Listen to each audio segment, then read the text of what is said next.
What is the difference between an ISO and an NSO stock option plan? Hi, I'm Julie Merrill, CPA with expertise in startup companies, and today we're going to discuss the difference of an ISO versus an NSO stock option plan. So ISO versus NSO. ISO, first off, stands for Incentive Stock Option Plan, or Incentive Stock Options, but you'll just hear it be called ISOs.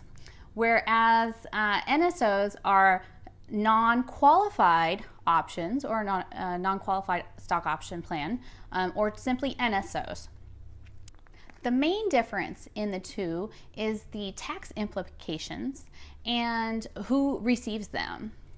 So first off, ISOs can only be given to employees. So if you incorporate an ISO plan, you're just giving stock options, again, to your employees. Whereas if you incorporate a NSO plan within your company, you have the flexibility to not only give employee stock options, but also consultants, board of directors, advisors. You have a little more flexibility when it comes to who receives those stock options.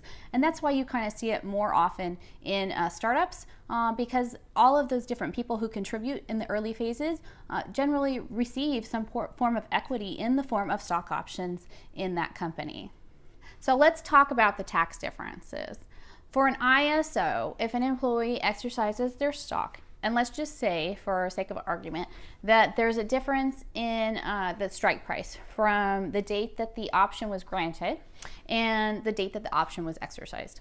That difference in strike price multiplied times the number of shares would not be reported as ordinary income on their tax return. Huge tax benefit for the employee, and that's where the benefit really lies for the ISO plans. That said, that does get incorporated into their AMT, their alternative minimum tax calculation for that year. So they may still have to pay a little more taxes because their AMT might put them higher, but it might not. But the real benefit is it's not considered ordinary income. They don't have to actually realize that gain.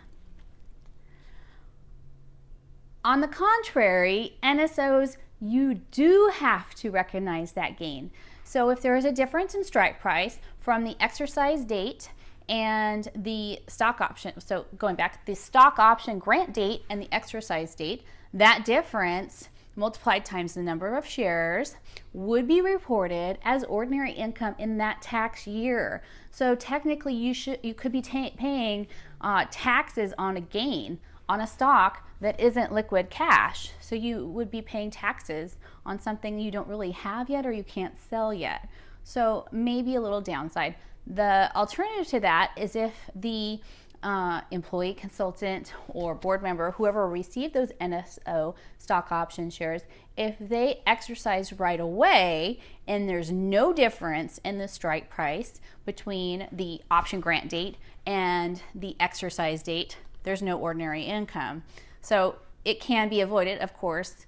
That is a personal decision and not something you should recommend, but it is an option for not having to realize that ordinary income.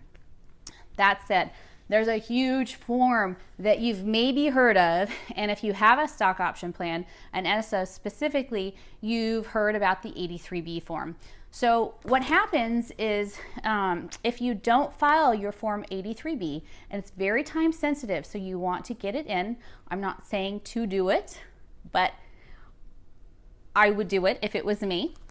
That 83B form locks you in. So if you don't file it each year, that the strike price goes up, cross your fingers, that's why we're in the startup industry, the strike price and the value of your company should go up each year, then you would actually have tax consequences for that unrealized gain every single year. So the 83B locks you into the tax year that you exercise. So if there is a difference or not in the strike price, that makes you so that each year further down the road, you don't have to have an additional gain in your tax return. So critical piece of NSOs and something that the attorneys will include usually with the stock option grant, but it really is on the burden of the person who's exercising to file it directly with the IRS.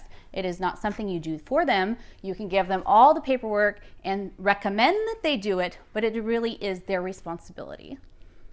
Again, something that I would like to tell you to do or not to do specifically is don't give your employees, consultants, board of directors, whoever you're discussing your stock option plan, don't give them tax advice on what they should do. What I always tell everyone that I work with their stock options is that they should work directly with their personal CPA or a tax advisor on how they personally want to treat their or file, pay, exercise their stock options, whatever it may be, but it is a personal decision, and you should not recommend that because you don't want to put yourself in that place of having liability of telling them to do something with the potential risk that maybe the stocks crash or the company goes under and they say you recommended that they exercise. So don't put yourself in that situation. You want to give them information so that they can make decisions and informative decisions, but don't give them advice.